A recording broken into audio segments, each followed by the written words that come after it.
Welcome, Dan. Thank you very much. I'm not as optimistic. For me, Copenhagen sucked, and I'll tell you why. I went with the hope that the world would come together and solve global warming. We had a brand new president who, as a few people have said, came and really changed America's view of how we were going to deal with this. But we didn't, and it's a disappointment, and it's a real problem. The highlight of Copenhagen is some of the work that has been stated. And the good news is that at the state level, we really are solving global warming. We wrote a report called America on the Move that looked at, if you add up what the states have actually done on global warming, what do the numbers look like? 6 states have put a cap onto CO2, not just California, but 5 others around the U.S.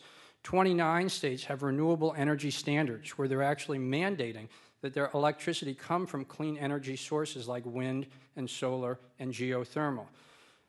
14 states have put caps on the amount of CO2 that can come out of the tailpipes of their cars. That program's just been picked up by President Obama and is going to be national.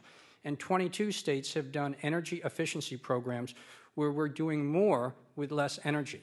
So while Copenhagen as a whole, I think, didn't work, there were a number of problems, not only from the freezing cold lines of waiting outside of the Bella Center, but from the ability of 192 nations to agree on a particular way to solve global warming.